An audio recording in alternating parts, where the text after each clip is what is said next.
Take Me Out to the Ball Game, sung by Edward Meeker, Edison Record. Coney Island Parks in 125 Years is the first volume in the book that is a historical chronological account of macro activities of urban planning shown as a silent film style. White supremacy isn't easy to talk about, especially how their conspiracy theories shaped the United States of America.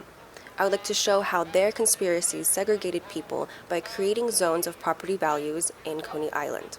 The neighborhood was promised that with the urban renewal plans that it would include additional bathhouses and expansions of beaches by Robert Moses. With modifications, he took land from the neighborhood and sold them to his friends like Fred Trump at a lesser value so they could redevelop them at a fraction of a cost by planning to use money from the federal level.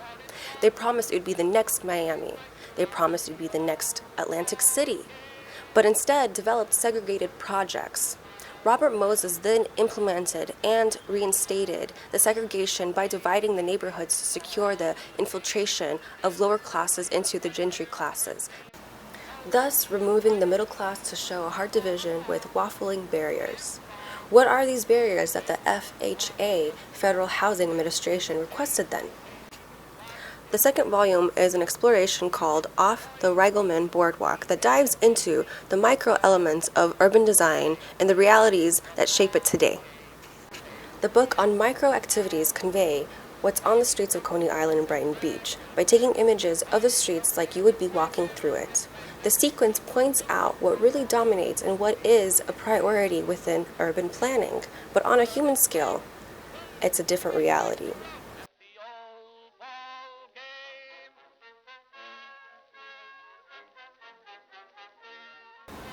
These transitional spaces represent identity and culture that give each neighborhood character. Without differences, it is categorized as monotonous, which Jane Jacobs describes as a deep disorder known as the death of the city. Something that really stood out to me is a hard border, which is in the streets, also known as roads, avenues, boulevards, etc. The street is divided into three categories: private, semi-public, and public. What is contained in a street are pedestrian sidewalks and transportation.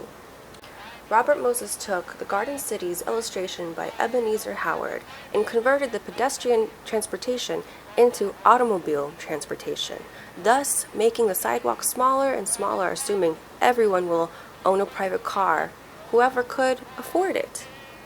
Once again, attributing the zoning of the streets into private property values. Something else that stands out is where the division is the greatest. It is where the sequences are the most desolated. It is in the middle of the sister neighborhoods, Coney Island and Brighton Beach. It's where Ocean Parkway pivots onto the most iconic Surf Avenue. This is where the boardwalk meets the sisterhoods and the iconic views of Ocean Parkway, along with Surf Avenue and the New York City subways. There stands only one ice cream truck at all times in the pivot. Like something that William White has said, vendors attract people. People attract other people. People gather at corners. This is history. This is urban design. This is what shapes our lives.